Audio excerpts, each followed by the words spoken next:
Holding it firmly against the tool rest. Pick up that cut. Push straight down and in a little bit.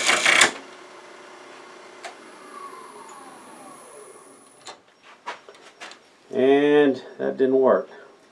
Hi y'all, welcome back to my shop. You know, I've had a good time turning various projects of birds and animals, and I've got a playlist of them I'll link at the end of this video. But today we're going to do this interesting project on turning a multi-axis duck.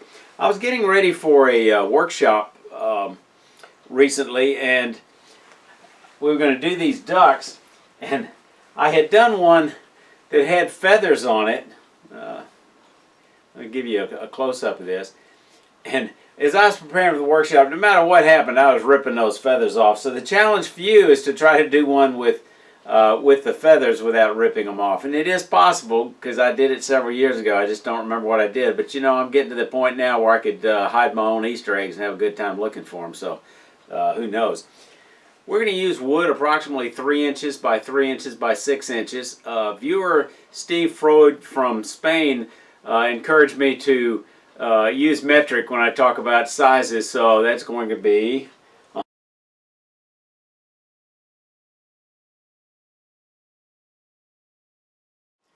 the inspiration for this project came from the South Auckland Woodturners Guild in New Zealand. They've got some terrific project plans for all kinds of projects, including this one. I'll have a link to their handout as shown here in the description to this video. Alright, we're going to start off with this piece of wood. You can use dry or green. This is a piece of red oak, and it's still green. I cut it in February. First thing we're going to do, normally I advocate just trying to center this by eye, but in this case, because we're going to use these reference lines later, we want to cross the center line to mark center in order to establish a reference line for our offset later. So, doesn't have to be perfect, but just get corner to corner. Because this block of wood is 3 inches by 3 inches by 6 inches, we don't have a nice square corner, but we can line it up perpendicular to that line, starting with this corner, and get pretty close. Okay.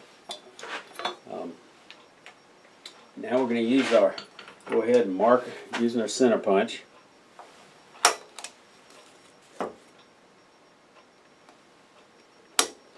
Now while we're at it, we're going to go ahead and mark our offset line, which we're going to come back to, but because we've got these reference lines, it makes it easier. From the center, from that center hole, you're going to come out 10 millimeter,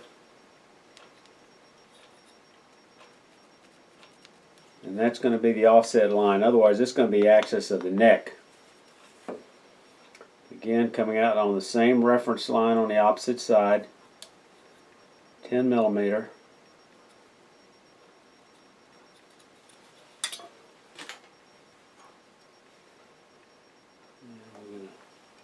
Punch that. So we got punched on both sides. Alright, we'll come back to that. So, right now we're going to turn this between the centers. Okay, we put it between centers using those cross lines in the center. We're going to use our spindle roughing gouge and go ahead and just rough turn this. Turn it, make sure you clear your tool rest. Safely between the angle the tool, ride the bevel, we handle down low, and lift the handle till you decide which end you're going to put in the chuck based on the grain or whatever, and we're going to measure this. We're going to put this end in the chuck. We're going to come out 1/2 inch, and then we're going to come out 1 3/4 inch. Go ahead and mark that.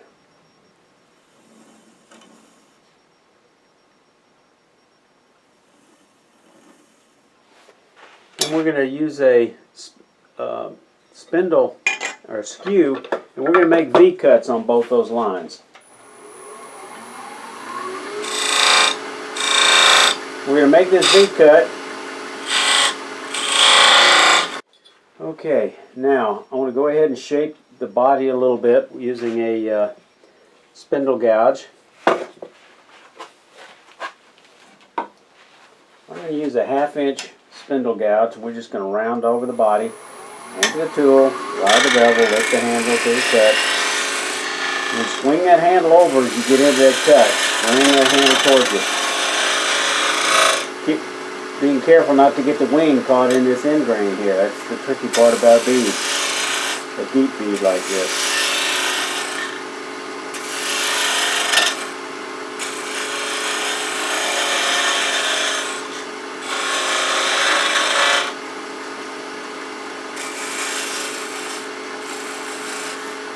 Get rid of any ripples. Alright, now coming to the other side. I'm using this tight underhand grip. Got my finger underneath here, holding it, just lifting it up, swinging it around.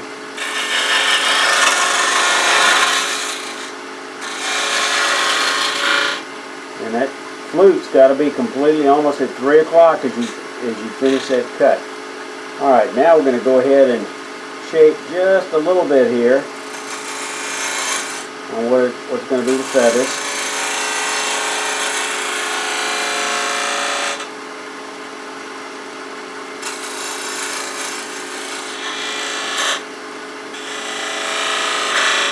Okay. Now while we're at it, we're going to come back and from the center line here, we're going to come up a 1/2 inch. That's going to be the bottom of the feathers, or rather the top of the feathers. And we're just going to take a little bit of take a spindle gouge and make just a bit of a V-cut starting right on the line. So our V-cut is not going to go past that marked line.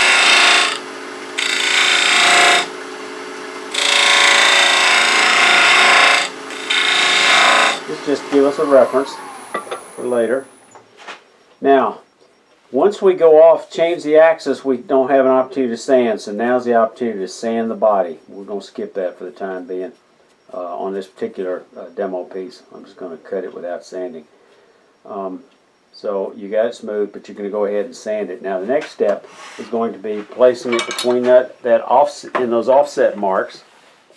That's offset again by 10 millimeter, and that's this mark and this mark. So we're going to just, I'm going to put it in this direction.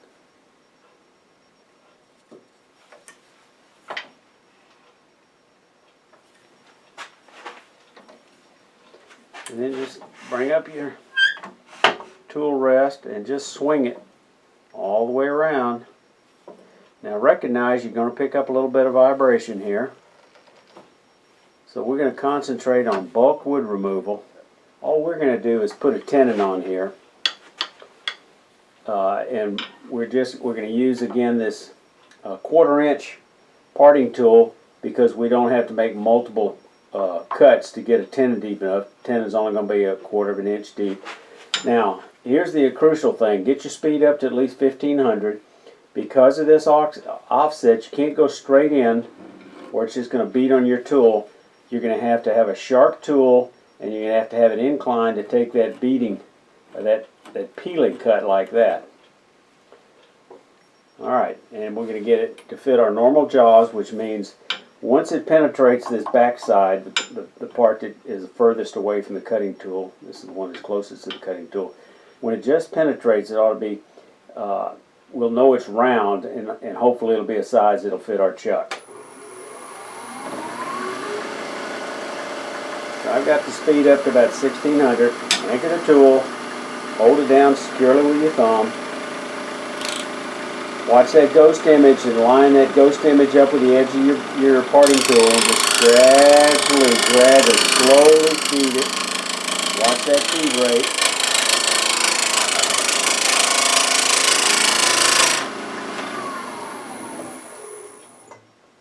And it hasn't come through yet, so we don't quite, so we got an oval there, and that oval's not good enough.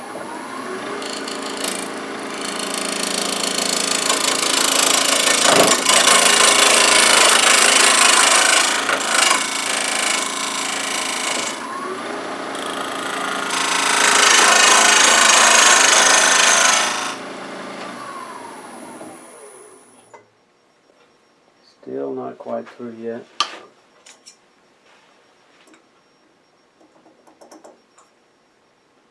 Alright, I have not quite come through, so I know it's just a bit oval. So I've got a choice of either going down further and having it not fit my normal jaws, or just clamp down and thinking it's pretty doggone close, that it'll only be another millimeter, and that's what I'm going to go with. So.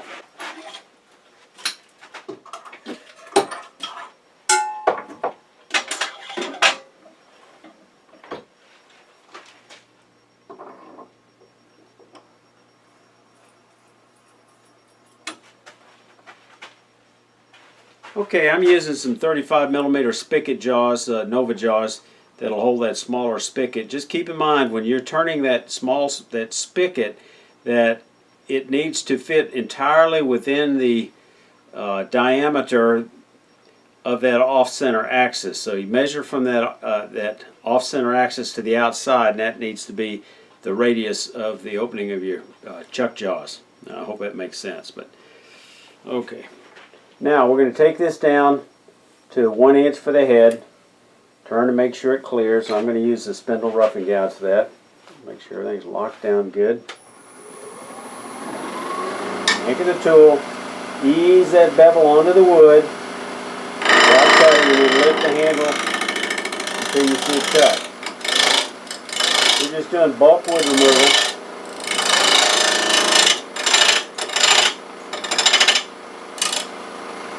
Speed up a little bit.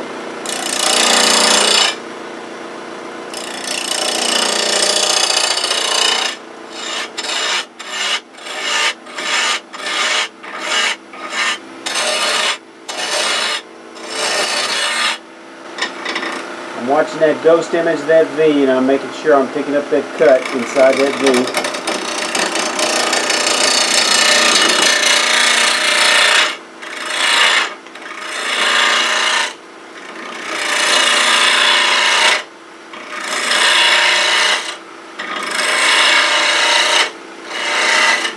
Okay. I think we're getting close to the one inch head diameter. It's going to be the maximum that we're going to be cutting. So let's take that down just a little bit more. Let's just use the parting tool and get it down to that 1 inch so we know where to go. Again, these edges have been rounded over. Just going to do it right here on the edge. Just make sure we got a 1 inch diameter.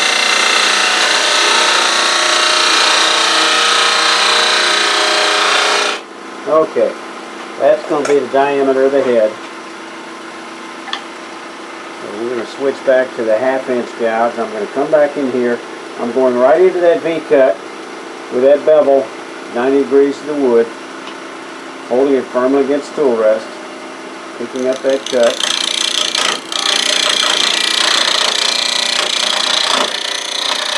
It'll bounce a little bit because you're hitting some air.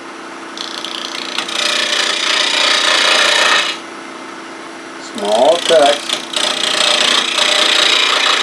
Each time, never in a hurry.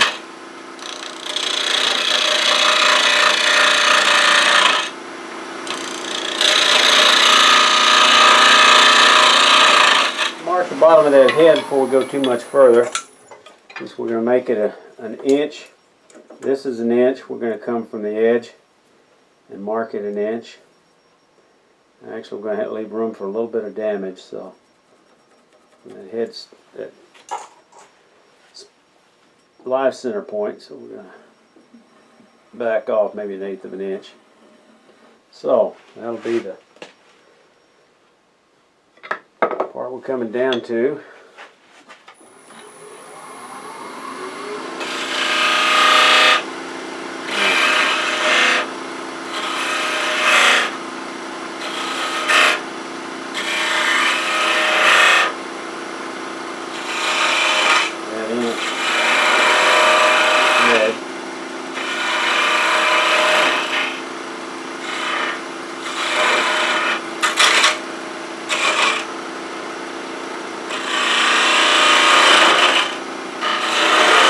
About refining that later.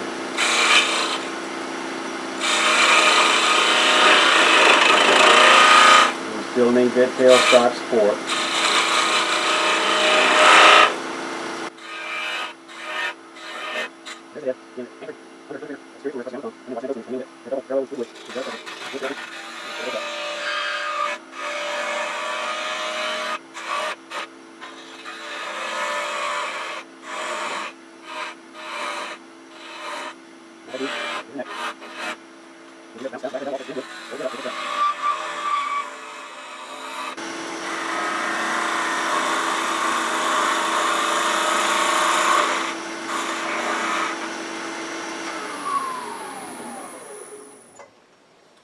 Okay, now we're going to pick up this cut on the tail and go straight in. We got to be careful not to open it up too much, or we're going to hit that wing when it comes back around, so kind of keep that in mind. But again, here's the bevel. We're going to go in perpendicular to the wood and actually swing it, the handle, a little bit to our right. Watching that ghost image as to where to enter it.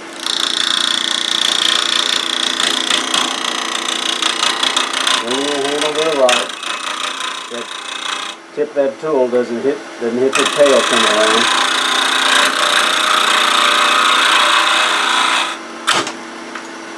And if you're careless, that's what happens.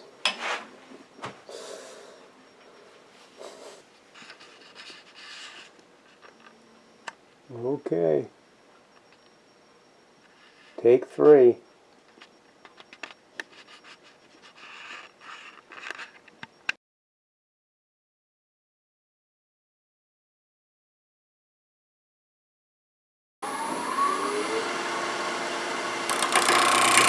Holding it firmly against the tool rest, pick up that cut, push straight down and in a little bit.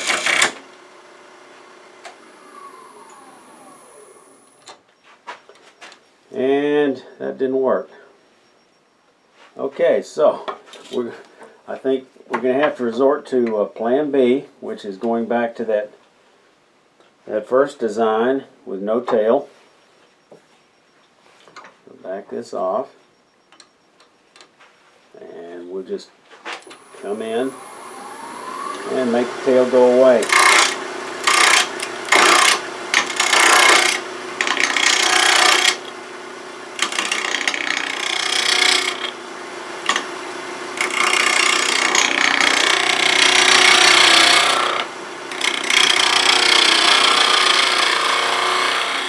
Hanging over the tool rest a little further than I feel comfortable. Let's see what we got here.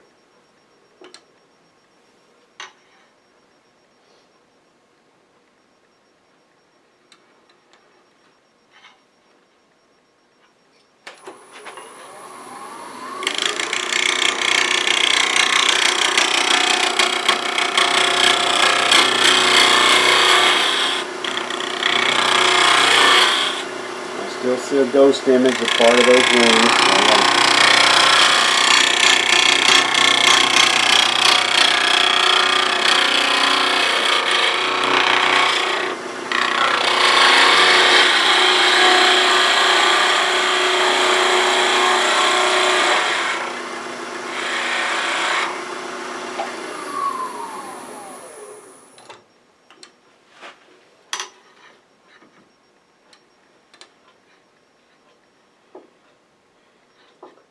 Pick it up a little bit further back.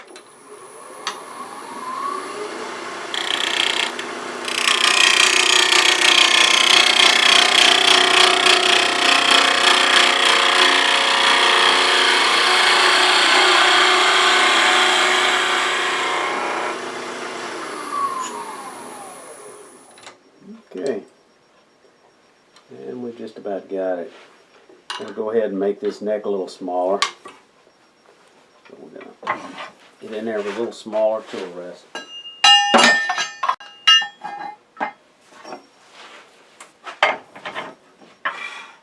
Like this. Pick up that cut.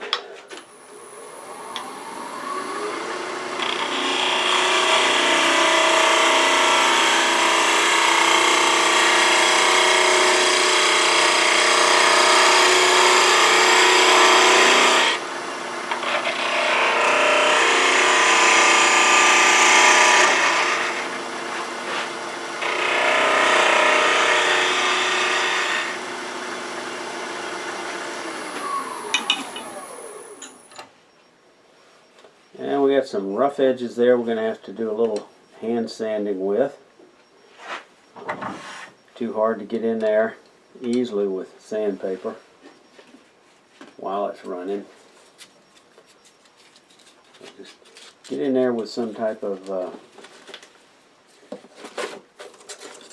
sanding stick, maybe, with some coarse grit to get rid of any sharp edges. This is 100 grit, you can see it. Getting rid of that fairly quickly. Get rid of a little damaged area. Any sharp areas there, just kind of knock them back. Now we can sand this, we can sand the head.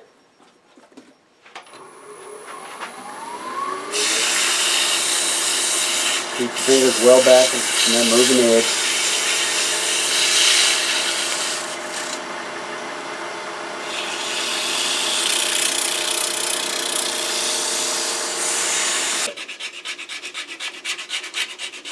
It's a toy, not a work of art. Okay, now we're going to have to cut off that damaged area at the top. Come in here. Lower the tool rest, and let's use a real sharp spindle gouge. I'm going to use a detail gouge. Cut off this a little bit more. And we got a lot of leverage out here, so we're going to take very, very small cuts. Just gently get back. Very tiny cuts.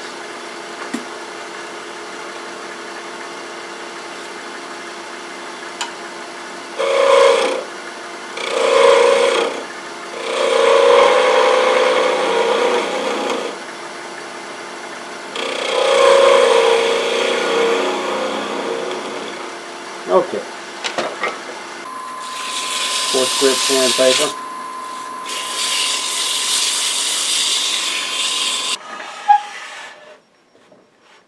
So again, making sure it's not going to touch. I'm going to use the 1/8 inch parting tool because it's got a little more meat to it than the thin parting tool. And we are going to be hitting that multi-axis. So I'm having that come in just below the V. Again, go slow, anchor the tool, don't just jab it in the wood, line it up with a ghost image, and then slowly lift it up, take a peeling cut, and then start it forward.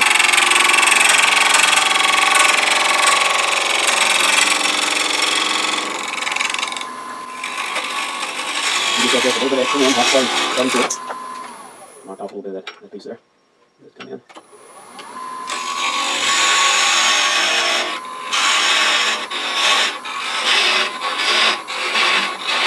But we're going to, rather than part it off because of that multi-axis, we're going to just cut it off with this saw.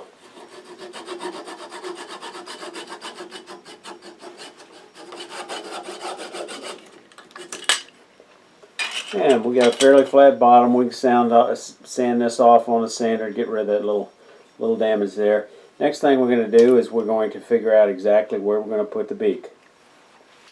This may give you some idea for different sizes and shapes for beaks. This video is getting a bit long, so I'm not going to show you how to turn a beak. I covered that in the video that you can link to here, starting at about the 15-minute mark on multi-axis water birds, and it'll show you how to turn beaks and chuck small pieces of wood. It's one of a video. It's one of a playlist of several videos that I have on turning animals and birds. So if you're interested in that kind of those kind of projects, you know, watch the other projects in that playlist. If you have any suggestions for projects or techniques you want to see in a video, please leave them in the comment section below. I hope I inspired you to get out into your shop and try something new or try something again. Stay safe, my friends, and y'all come back here.